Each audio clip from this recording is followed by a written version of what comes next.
بسم الله الرحمن الرحيم الحمد لله رب العالمين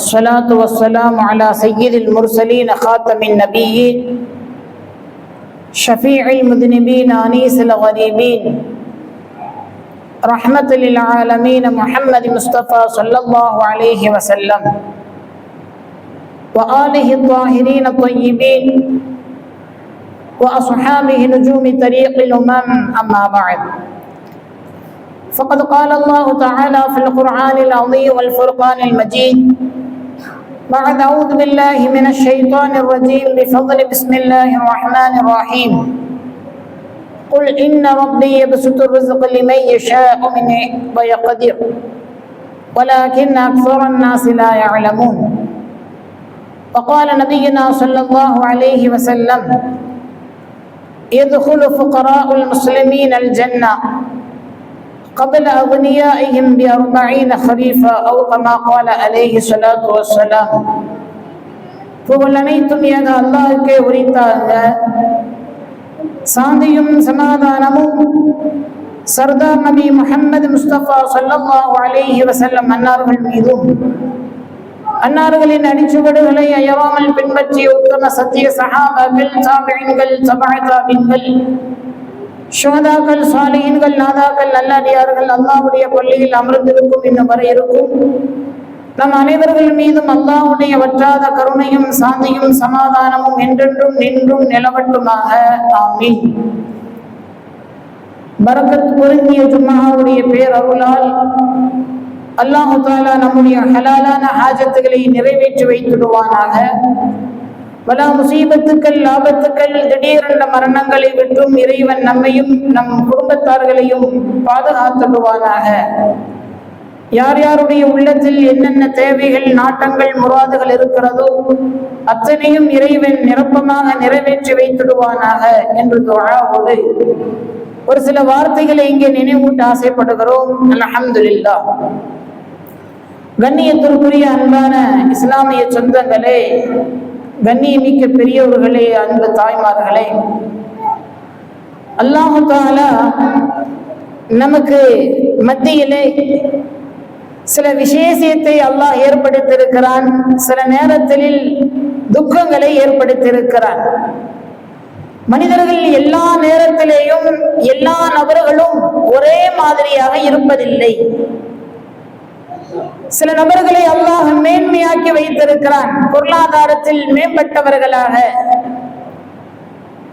படிப்பு அறிவியல் மேம்பட்டவர்களாக, சிந்தனையில் அறிவார்ந்த சிந்தனை உள்ளவர்களாக, இப்படி சில நபர்களை அல்லாஹ் ஆக்கி வைத்திருக்கிறான். வேறு சில நபர்களை அல்லாஹ் பொருளாதாரத்திலே பின்தங்கியவர்களாக, தங்களுடைய தேவைகளை கூட தானாக நிறைவேற்றுவதற்கு பெரும் சிரமத்திற்கு உள்ளானவர்களாக, அடுத்தவர்களுடைய பரிதாபத்திற்கு உள்ளவர்களாக சில நபர்களை ஆக்கி வைத்திருக்கிறான் உலக விஷயத்தில். இங்கே உண்மையான ஒரு செய்தியை இங்கே நாம் பார்க்க இருக்கிறோம். உண்மையில் இந்த உலகத்தில் பரிதாபத்திற்குரியவர்கள் யார்? யார் யாரையெல்லாம் நாம் பார்க்கிற பொழுது ஐயோ பாவம் என்று நம்முடைய உள்ளம் இறங்கக்கூடிய அளவிற்கு யாரெல்லாம் பரிதாபத்திற்குரியவர்கள்? இந்த பரிதாபத்திற்குரியவர்களை குறித்து குர்ஆனிலேயும் நம்முடைய ஷரியத்தினுடைய சட்டத்திலேயும் எப்படி பார்க்கப்படுகிறது? உலகத்தில் பரிதாபத்திற்குரியவர்கள், மறுமையில் உண்மையாக பரிதாபத்திற்குரியவர்கள் யார் என்ற 2 கோணங்களாக இங்கே நாம் பார்க்கிறோம்.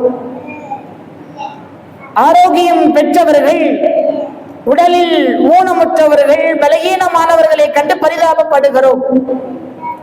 வயிறார சாப்பிடுவதற்கு உணவு இருக்கக்கூடியவர்கள், சாப்பாட்டிற்காக உணவிற்காக கையேந்தக்கூடிய சில நபர்களை கண்டு பரிதாபப்படுகிறோம்.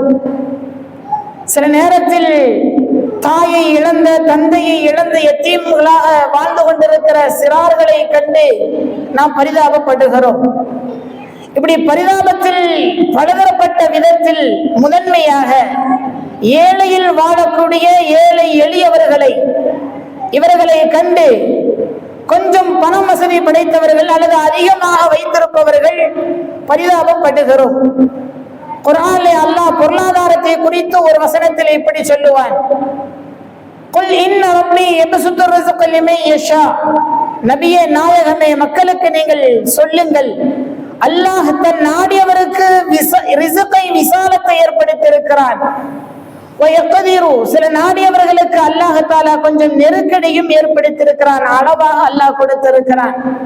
வலக்கின் அக்ஸரன் நாஸ் லா யஅலமூன். மனிதர்களில் பெரும்பாலான அதிகமான மனிதர்கள் இதை அறியாதவர்களாக இருக்கிறார்கள் என்று நபியே நீங்கள் சொல்லுங்கள் என்று குர்ஆனிலே அல்லாஹ் சொல்லி காட்டுகிறான். அல்லாஹ் எல்லா மனிதர்களுக்கும் ஒரே பொருளாதாரத்தை கொடுப்பதில்லை. சில நபர்களுக்கு கொட்டி கொடுக்கிறான், சில நபர்களுக்கு எண்ணி அளவிட்டு அல்லாஹ் தருகிறான். உண்மையில் அப்படித்தான் பார்க்க முடியும். பல நபர்கள் இன்றளவும் வீடு வசதிகள் இல்லாமல் தெரு ஓரங்களிலே தன்னுடைய வாழ்வை கழித்துக் கொண்டு வாழக்கூடிய மக்களும் இருக்கிறார்கள். சில நேரத்தில் கழிவு நீரை கூட அவர்கள் குடிநீராக பயன்படுத்தக்கூடிய நிலையில் இருக்கிறார்கள். வார்த்தையில் வர்ணிக்க முடியாத அளவிற்கு ஏழ்மையில் அவர்கள் தத்தளித்துக் கொண்டு இருக்கிற மக்கள் வாழ்ந்து கொண்டுதான் இருக்கிறார்கள்.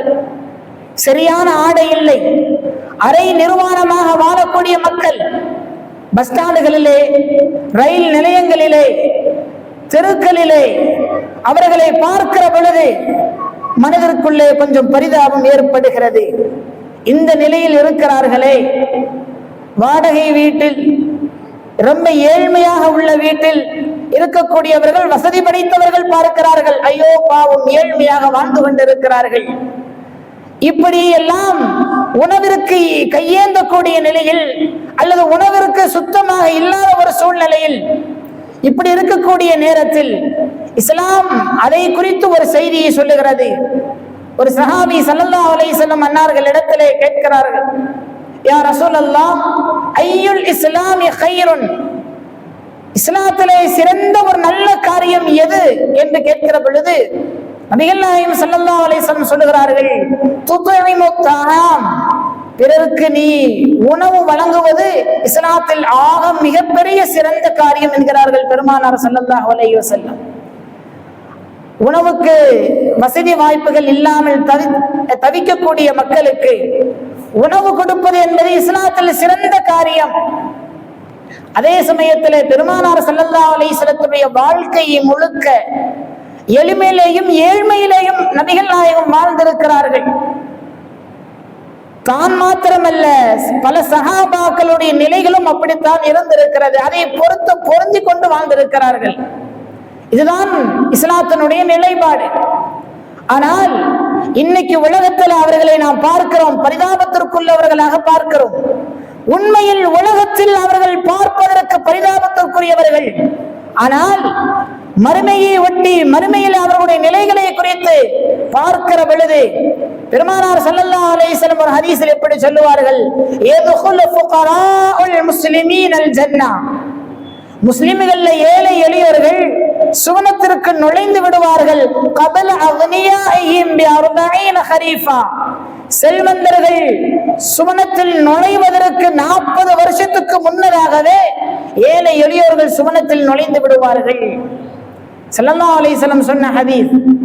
ஒரு சமயத்தில் இப்படி சொல்லுவார்கள், கியாமத்துடைய நாளில் சுவனத்திற்கு அருகில் நான் நின்று பார்ப்பேன். சுவனத்தில் முதன்மையாக இந்த சமுதாயத்தில் நுழையக்கூடியவர்கள் எல்லாம் ஏழை எளியவர்கள் தான் ஆரம்பமாக நுழைவார்கள். அதற்கு அடுத்தடுத்து கடைசியாகத்தான் செல்வந்தர்கள் உள்ளே நுழைவார்கள் என்றார்கள் பெருமானார் ஸல்லல்லாஹு அலைஹி வஸல்லம். அந்த வரிசையில் பார்க்கிற பொழுது ஏழை எளியவர்கள் இந்த உலகத்தில் பார்க்கிற பொழுது உண்மையில் பரிதாபத்திற்குரியவர்கள் முதல் நிலையில் வைக்கலாம். இரண்டாம் கட்ட நிலையில் உள்ளவர்கள் ஊனமுற்றோர்கள் உலகத்திலே பரிதாபத்திற்குரியவர்கள். ஊனம் என்றாலே சில நபர்கள் குழந்தை பிறக்கக்கூடிய பிறவியிலேயே ஊனமுற்றவர்கள், கைகால் சூம்பி போனவர்கள், கண் தெரியாதவர்கள், வாய் பேச முடியாதவர்கள், காது கேட்காதவர்கள், இப்படியெல்லாம் பிறவியிலேயே ஒன்று அல்லாஹ் ஊனமாக ஆக்கி அவர்கள் இந்த உலகத்தில் பிறக்க வைத்தவர். இரண்டாவது, ஒருவேளை இடையில் அது ஏதாவது ஒரு விபத்திலேயோ அல்லது வேறு ஏதாவது ஒரு காரணத்தினாலேயோ நோயினால் பாதிக்கப்பட்டு கைகாலை இழந்தவர்கள், குஷ்டநோய் பிடித்தவர்கள், தொழுநோயால் பாதிக்கப்பட்டவர்கள், இப்படியெல்லாம் ஏதோ ஒரு வடிவத்தில் ஊனம் ஏற்பட்டவர்கள், இவர்களை கண்ணு பார்க்கிற பொழுது சில நேரத்தில் நம்முடைய உள்ளத்தில் பரிதாபம் ஏற்படுகிறது. இதெல்லாம், இந்த பரிதாபம் எல்லாம் உலகத்தில் மாத்திரமே என்பதை இங்கே நாம் புரிந்து கொள்ள வேண்டும். எத்தனை நபர்களை பார்க்க முடியும் கைகாலை இழந்தவர்கள்? சில நபர்கள் பிறவியிலேயே பிறக்கிற பொழுது 2 உடல் 1 தலை உள்ள குழந்தை பிறந்திருக்கிறது. ஒரு உடம்பிற்கு 2 தலை கொண்ட குழந்தையும் பிறந்திருக்கிறது. அதிகப்படியான விரல்கள் கொண்டவர்கள், கண் கொஞ்சம் முன்பின்னானவர்கள், காதில் சுத்தமா கேட்காதவர்கள், இப்படியெல்லாம் ஏராளமான குறைகளை கொண்டு இருக்கக்கூடிய மனிதர்களை பார்த்து நாம் கொஞ்சம் பரிதாபப்படுகிறோம், கொஞ்சம் இரக்கப்படுகிறோம். ஸல்லல்லாஹு அலைஹி வஸல்லம் காலத்துல இத்ஃபான் இப்னு மாலிக் ரலியல்லாஹு அன்ஹு என்ற ஒரு சஹாபி, கண் பார்வை கொஞ்சம் பிரச்சனை உள்ள சஹாபி, ஸல்லல்லாஹு அலைஹி வஸல்லம் அன்னார்களிடத்திலே வருகிறார்கள். யா ரசூலல்லாஹ், எனக்கு கண் பார்வையிலே கொஞ்சம் பிரச்சனை இருக்கிறது. நான் குடியிருப்பது தூரமான பள்ளிவாசலை விட்டும் கொஞ்சம் தூரமாக இருக்கக்கூடிய பகுதி. என்னால் பள்ளிவாசலுக்கு வந்து தொழுக முடியாது என்ற அனுமதியை பெற்று வீட்டிலேயே ஸல்லல்லாஹு அலைஹி வஸல்லம் அன்னார்கள் போய் ஆய்வு செய்ததற்கு பிறகு ரசூலுல்லாஹ் அனுமதி கொடுத்திருக்கிறார்கள். உடல் ஊனமுற்றவர்கள் இஸ்லாத்தில் கொஞ்சம் அரவணைப்போடு நாம் வாழ வேண்டும். அது இறைவனால் கொடுக்கப்படுகின்ற ஒரு வெகுமதியாக நாம் பார்க்க வேண்டும். அது குறை அல்ல. அது இன்னும் சொல்ல போனால் உலகத்தில் குறைவாக அது தெரியலாம், அது கொஞ்சம் மதிப்பீடு கம்மியாக பார்க்கலாம். ஆனால் ஆகிரத்திலே உயர்ந்த அந்தஸ்தை பெற்றவர்கள், உஹதுடைய யுத்த களத்திலே 1000 பேர் கொண்ட சஹாபாக்களோடு பெருமானார் ஸல்லல்லாஹு அலைஹி வஸல்லம் யுத்தத்திற்காக சென்று விட்டார்கள். அப்படி செல்லக்கூடிய நேரத்தில் மதீனாவில் ஒரு ஆண் தலைமை தாங்க வேண்டும் என்பதற்காக வேண்டி கண்ணு தெரியாத அப்துல்லா இப்னு உம்மு மக்தூம் ரலியல்லாஹு அன்ஹு அன்னார்களை தலைமையாக மதீனாவிற்கு ஆக்கி வைத்து ஸல்லல்லாஹு அலைஹி வஸல்லம் சென்றார்கள். வரலாற்றிலே பதிவு செய்யப்படுகிறது.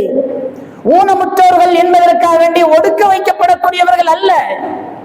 இஸ்லாத்தில் சமநிலை மக்களுக்கு எவ்வளவு அந்தஸ்து தர வேண்டுமோ, தரப்பட வேண்டுமோ, அதற்கு ஈடாக இணையாக உள்ளவர்கள் ஊனமுற்றோர்கள். இன்னைக்கு நம்மெல்லாம் சில நபர்களை பார்க்கிற பொழுது நம்முடைய பார்வையே சில பேருக்கு மன சஞ்சலத்தை ஏற்படுத்தக்கூடிய அளவிற்கு நம்முடைய பார்வை. பெருமானார் ஸல்லல்லாஹு அலைஹி வஸல்லம் சொன்னார்கள், தொழுநோயால், குஷ்ட நோயால் பாதிக்கப்பட்ட மக்களை நீங்கள் கண் கொண்டு உற்று பார்க்காதீர்கள் என்றார்கள் பெருமானார் ஸல்லல்லாஹு அலைஹி வஸல்லம். ஏன்? நம்முடைய உத்து பார்க்கிற இந்த பார்வை அவருடைய மனசிலே சஞ்சலத்தை ஏற்படுத்தலாம் என்கிறார்கள். வேறு சில ஹதீஸ்ல இப்படி இடம்பெறுகிறது. பெருமானார் ஸல்லல்லாஹு அலைஹி வஸல்லம் அன்னார்களுடைய மனைவிமார்களில் அன்னை ஸஃபிய்யா ரலியல்லாஹு அன்ஹா அன்னார்கள் கொஞ்சம் குள்ளமாக இருப்பார்கள். அது மாதிரி உள்ள நேரத்துல வேறு சில மனைவிமார்கள் ஒரு சமயத்துல பேசிக்கொண்டிருக்கிற பொழுது குட்டை பொம்பளைன்னு சொல்லிட்டான். நம்ம ஸ்டைலுக்கு சொல்றதா இருந்தா இந்த கட்டச்சி அப்படின்னு பேசுவோம் இல்லையா, அது மாதிரி அந்த மனைவிமார்கள்ல ஒரு மனைவி அன்னை ஸஃபிய்யா ரலியல்லாஹு அன்ஹா அன்னார்களை பார்த்து கட்டச்சி அப்படிங்கிற அந்த வார்த்தையை பயன்படுத்தி விட்டார்கள். இந்த செய்தி பெருமானாருக்கு கேள்விப்பட்டவுடனே ஸல்லல்லாஹு அலைஹி வஸல்லம் சொன்னார்கள், அந்த மனைவியை குறித்து கண்டித்து பேசினார்கள், நீங்கள் சொன்ன இந்த வார்த்தை உலகத்தில் இருக்கிற கடல் நீரில் கலந்து விட்டால் அத்தனை நீரும் கசப்பாகி போய்விடும், அவ்வளவு பெரிய கசப்பான வார்த்தையை நீங்கள் சொல்லிவிட்டீர்கள் என்று தன்னுடைய மனைவியை கண்டித்தார்கள் என்று வரலாற்றிலே பதிவு செய்யப்படுகிறது. எனவே உடல் ரீதியாக ஏற்படுகின்ற இந்த குறைகள் என்பது நம்முடைய பார்வையில் குறைவாக இருக்கலாம், ஆனால் அது பரிதாபத்திற்குரியதாக அல்ல என்பதை புரிய வேண்டும். ஹஜ்ரத் இப்னு மஸ்ஊத் ரலியல்லாஹு அன்ஹு சஹாபாக்களே ரொம்ப உடலால் மெலிந்தவர்கள், ரொம்ப ஷார்ட்டா இருப்பாங்க, நடப்பதற்கு கூட சக்தி இல்லை. சில பேருக்கு சொல்றோம் இல்லையா, காத்தடிச்சா பறந்து போயிடுவான், கிட்டத்தட்ட அப்படித்தான் உள்ளவர்கள் ஹஜ்ரத் அப்துல்லா இப்னு மஸ்ஊத் ரலியல்லாஹு அன்ஹு. ஒரு நாள் பல் துலக்குவதற்காக வேண்டி ஒரு குச்சி வேணும், மரத்துல ஏறி குச்சியை பறிக்கிறதுக்காக வேண்டி மரத்துல ஒரு கிளையில மேல ஏறி இருக்கிறான். காற்று வேகமாக அடிக்குது, காற்று அடிக்கக்கூடிய திசையில அந்த கிளையோட அங்கும் இங்குமாக நகர்ந்து கொண்டு இருக்கிறான். இதை கீழே நின்று வேடிக்கை பார்த்த சஹாபாக்களுக்கு சிரிப்பு வந்து விட்டது. அவருடைய கால் பார்த்தா வெறும் குச்சியை போலதான், சூம்பி போனது போல இருக்கும். இதை பார்த்த உடனே சஹாபாக்கள் கொஞ்சம் வெடி சிரிப்பு, கொஞ்சம் ஒரு வேடிக்கையாக சிரித்து விட்டார்கள். அந்த சிரிப்பை கண்டு ஸல்லல்லாஹு அலைஹி வஸல்லம் சொல்லுகிறார்கள், அப்துல்லா இப்னு மஸ்ஊதுடைய இந்த கால், மெலிந்திருக்கிற இந்த கால் என்பது அல்லாஹ்வுடைய பார்வையில் உஹது மலையை விட தராசில், நன்மையின் தராசில் மிக கடினமானது என்றார்கள் ஸல்லல்லாஹு அலைஹி வஸல்லம். இது மாதிரி உடம்பில் ஏற்படுகின்ற, அது பிறவியிலேயோ அல்லது இடையிலேயோ ஏற்படுகின்ற ஊனம், குறை என்பது அது உண்மையான குறை அல்ல என்பதை இங்கே புரிய வேண்டும். அடுத்து மூணாவது ஒரு கேட்டகரியில பார்க்கிறதா இருந்தா, யத்தீம்களுடைய பரிதாபத்தினுடைய நிலை. தாய் தந்தையை இழந்த பிள்ளைகள், ஒன்று அப்பா இல்லை அல்லது அம்மா இல்லை, இது மாதிரி இல்லாத சூழ்நிலையில் வாழக்கூடிய பிள்ளைகள் நம்முடைய பார்வையில அவர்கள் பரிதாபமாக நாம் பார்க்கிறோம். யதார்த்தத்தினுடைய நிலை ஒன்று இப்படி, அல்லது பிள்ளைகளை இழந்த பெற்றோர்கள், கிட்டத்தட்ட இவர்களும் யத்தீம்களுடைய நிலையை கொண்டவர்கள் தான். பிள்ளையை இழந்த பெற்றோர்கள், முதியோர்கள் எத்தனையோ பேர்கள் இருக்கிறார்கள். அவர்களுடைய மரணத்திற்கு முன்னதாகவே தன்னுடைய பிள்ளையை இழந்தவர்கள். காசு பணங்கள், வீடு வாசல், சொத்து சுகங்கள் எல்லாம் இருந்தும் கூட ஆறுதலுக்கான நல்லா இருக்கிறீங்களா என்று கேட்பதற்கு ஆள் இல்லாமல் கிட்டத்தட்ட அனாதைகளுடைய வாழ்க்கையில் நிறைய நபர்கள் வாழ்ந்து கொண்டுதான் இருக்கிறார்கள். இதுலயும் குறிப்பாக சொல்ல போனால் சில குடும்பங்கள்ல இப்படியும் இருக்கிறது, பிள்ளைகள் இருந்தும் கூட இல்லாதவர்களாக உள்ள சூழ்நிலை.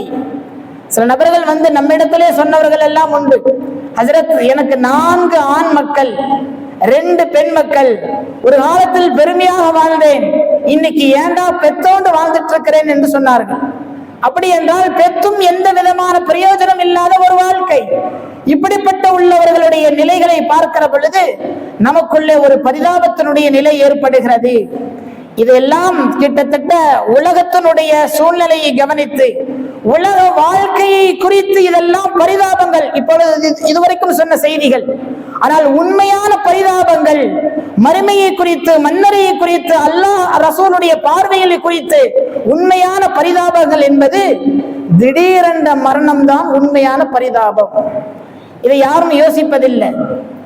நல்ல சொத்து சுகங்கள், நல்ல வாழ்க்கையை வாழ முடியும், அழகான மனைவி, கொஞ்சுவதற்கு அற்புதமான பிள்ளைகள், திடீரென்ற மரணம், இளம் வயதில் ஏற்படுகின்ற மரணம், அனுபவிப்பதற்கு உலகத்தில் எல்லாம் இருந்தும் எதுவும் அனுபவிக்காமல் இருக்கின்ற மரணம், அல்லது அனுபவிப்பதற்கு எல்லாம் இருந்தும் கூட அந்த சுகங்களை அனுபவிக்காமல் வாழக்கூடிய வாழ்க்கை, இதுதான் உண்மையில் பரிதாபத்தினுடைய நிலை. இது முதல் ஸ்டேஜ். அடுத்து அல்லாஹ் பாதுகாக்க வேண்டும், காஃபிரானுடைய நிலையில் வஃபாத் என்பதும் அது பரிதாபத்திற்குரிய நிலை. இதை யாரும் யோசிப்பதில்லை. வாழ்ந்த வரைக்கும் நல்லா வாழ்ந்தாருங்க, வாழ்ந்தா அப்படி வாழணுங்க அப்படின்னு சொல்லி ஈமானை ஏற்றுக்கொண்ட சிலர்கள் கூட காஃபிர்களை கண்டு அவர்கள் ஆசை வைக்கக்கூடிய ஒரு அவல நிலை இந்த சமுதாயத்தில் இருக்கிறது. காஃபிரானுடைய நிலையிலுடைய மரணம் என்பது என்றென்றும் கியாமத் நாள், அதையும் தாண்டி சுவனம் நரகம் என்று அல்லாஹ் தீர்ப்பு வழங்கக்கூடிய அந்த வாழ்க்கைக்கு பிறகு நிரந்தர தோல்வியாக இருக்கக்கூடிய ஒரு நிலைதான் காஃபிரான இருக்கக்கூடிய ஒரு மரணம். இதை புரிய வேண்டும் ஈமானை ஏற்றுக்கொண்டவர்கள் ஒவ்வொருவரும். இதை அடுத்தபடியாக பாவம் செய்து கொண்டிருக்கிற நிலையில் மரணம். ஒரு மனிதன் ஒரு தப்பு செய்து கொண்டிருக்கிறார், ஒரு டிவியோ அல்லது வேறு ஏதாவது ஹராமான விஷயத்தையோ செய்து கொண்டிருக்கிற நிலையில், அந்த நிலையில் மரணம் வருகிறது அல்லவா, அது மிகப்பெரிய ஒரு பரிதாபத்திற்குரிய நிலை. அல்லாஹ் பாதுகாக்க வேண்டும். ஏனென்றால் பெருமானார் ஸல்லல்லாஹு அலைஹி வஸல்லம் எப்படி ஒரு ஹதீஸ் சொல்லுவார்கள், எந்த ஒரு மனிதன் எந்த நிலையில் வஃபாத் ஆகிறானோ அதே நிலையில் எழுப்பப்படுவான். எந்த ஒரு மனிதன் எதே நிலையில் எழுப்பப்படுகிறானோ அதே நிலையில் ஒன்று சுவனத்திற்கு அல்லது நரகத்திற்கு செல்லுவான் என்றார்கள் ஸல்லல்லாஹு அலைஹி வஸல்லம். அப்படி என்றால் பாவம் செய்யக்கூடிய நிலையில் வஃபாத் ஆகிற ஒவ்வொருவரும் அது உண்மையில் பரிதாபத்திற்குரியவர்கள். இதில் ஒரு கூடுதல் ஒரு தகவல், ஒன்று தான் பாவம் செய்வது, இன்னொன்று அடுத்தவர்கள் பாவம் செய்வதற்கு உறுதுணையாக இருப்பது. நன்மைக்கு வழிகாட்டுதலுக்கு எப்படி 2 மடங்கு கூலியோ அதே போல தீமைக்கு வழிகாட்டுபவனுக்கு பல மடங்கு தண்டனை உண்டு என்று ஷரியத்தில் சொல்லப்பட்டிருக்கிறது. அப்படிப்பட்ட நிலைகளில் நாம் வாழ்ந்துவிடக் கூடாது என்பதை இங்கே புரிந்து கொள்ளணும். அடுத்தது துஆ செய்வதற்கு இல்லாத பிள்ளைகள் இல்லாத ஒரு மரணமும் அது பரிதாபத்திற்குரியது. நாம் வஃபாத்தாகிவிட்டோம், நம்முடைய பிள்ளை நம்முடைய ஜனாசாவில் கலந்து கொள்ளல, நம்முடைய பிள்ளை நம்முடைய மன்னரைக்கும் மறுமைக்கும் துஆ செய்யாத பிள்ளையை பெற்றெடுப்பதும் உண்மையில் சாபக்கேடு, உண்மையில் பரிதாபத்திற்குரியவர்கள். இதே போல இன்னொன்று ஹதீஸிலே பதிவு செய்யப்பட்ட ஒரு செய்தி, கியாமத்துடைய நாளில் ஒரு மனிதன் மழை அளவு நன்மை கொண்டு வருவானாம். மழை அளவு கொண்டு வந்து அல்லாஹ்விடத்திலே பெருமிதமாக நின்று சுவனத்திற்கு செல்வோம் என்ற ஆசையோடு நிற்கிற நேரத்திலே அவனால் உலகத்தில் பாதிக்கப்பட்டவர்கள் வந்து நிற்பார்கள். யா அல்லாஹ், என்னை இப்படி இவ்வாறு பேசினான், என்னை அடித்தான், என் பொருளை அபகரித்தான், என்னை திட்டினான், ஏசினான், திருடினான் என்று நம்மின் மீது எல்லா விதமான குற்ற செயல்களையும் சொல்லி சொல்லி நம்மிடத்திலே இருக்கிற அந்த நன்மைகளை கொஞ்சம் கொஞ்சமாக பறித்து கடைசியாக கொடுப்பதற்கு நன்மை இல்லாத ஒரு சூழ்நிலை ஆகிற பொழுது, இன்னும் பாதிக்கப்பட்டவன் நிறைய இருக்கிற நேரத்தில் அல்லாஹ் தீர்ப்பு சொல்லுவான், இவன் மீது இருக்கிற குற்றத்தை அவன் மீது போட்டு விடுங்கள் என்று சொல்லிவிடுவான். கடைசியாக பாவத்தை சுமந்து சுமந்து மலை அளவு கொண்டு வந்த நன்மையை முற்றிலுமாக மாறி போய் மலை அளவு பாவத்தால் நரகத்திற்கு செல்லக்கூடியவன் இவனும் இஸ்லாத்தில் பார்வையில், அல்லாஹ் ரசூலுடைய பார்வையில் பரிதாபத்திற்குரியவர்கள் என்கிறது நம்முடைய மார்க்கம். கடைசியாக பெருமானார் ஸல்லல்லாஹு அலைஹி வஸல்லம் அன்னார்களுடைய சிபாரிசு என்ற ஷஃபாஅத்தை யாரெல்லாம் பெறாமல் இருக்கிறார்களோ உண்மையில் அவர்கள்தான் பரிதாபத்திற்குரியவர்கள். சுவனத்திற்கு செல்வதாக இருந்தால் நாயகத்தினுடைய சிபாரிசு வேண்டும். பெருமானாருடைய பரிந்துரை இல்லாமல் யாரும் சுவனத்திற்கு செல்ல முடியாது. கியாமத்துடைய நாளில் கூட்டம் கூட்டமாக எல்லா விதமான சமுதாயங்களும் நிற்கும். அந்த நேரத்தில் ஒவ்வொரு சமுதாயம் ஒவ்வொரு நபிமார்களிடத்தில் போய் அல்லாஹ்விடத்திலே நீங்கள் மன்றாடுங்கள் என்று சிபாரிசுக்கு தேடுவார்கள். எல்லா நபிமார்களும் தன்னுடைய வாழ்விலே ஏதோ ஒரு விஷயத்தை சொல்லி கையை விரித்து விடுவார்கள். கடைசியாக பெருமானார் முஹம்மது ஸல்லல்லாஹு அலைஹி வஸல்லம் அன்னார்களுடைய ஷஃபாத்தை பெற்றவர்கள் தான் உண்மையால் வெற்றியாளர்கள், சுவனத்திற்கு சொந்தக்காரர்கள். அந்த ஷஃபாத்தையும் பெறாதவர்கள் யாரெல்லாம் இருக்கிறார்களோ உண்மையில் நிரந்தர பரிதாபத்திற்குரியவர்கள் அவர்கள்தான் என்பதை இங்கே புரிந்து கொள்ள வேண்டும். எப்பொழுது ரசூலுல்லாஹ்வுடைய ஷஃபாத் நமக்கு கிடைக்காது, எப்பொழுது கிடைக்காது என்ற கேள்வியை பார்த்தால், என்றைக்கு பெருமானாருடைய சுன்னத்திற்கு மாற்றம் செய்கிறோமோ ரசூலுல்லாஹ் அந்த இடத்திலே கையை விரித்து விடுவார்கள். சுன்னத்து, ரசூலுல்லாஹ்வுடைய சுன்னத்து உலகத்தில் வாழும் பொழுது நமக்கு சில நேரத்தில் அது கஷ்டமாகத்தான் தெரியும். ஆனால் யாரெல்லாம் ரசூலுல்லாஹ்வுடைய சுன்னத்தை பின்பற்றினார்களோ அத்தனை நபர்களுக்கும் பெருமானாருடைய சிபாரிசு ஷஃபாத் கிடைக்கும். யாரெல்லாம் பெருமானாருடைய சுன்னத்தை மீறி நடக்கிறார்களோ, வழி தவறி நடக்கிறார்களோ, சுன்னத்திற்கு மாற்றம் செய்கிறார்களோ அவர்களுடைய விஷயத்தில் கேள்விக்குறியாகத்தான் இருக்கும் என்பதை புரிந்து கொள்ள வேண்டும்.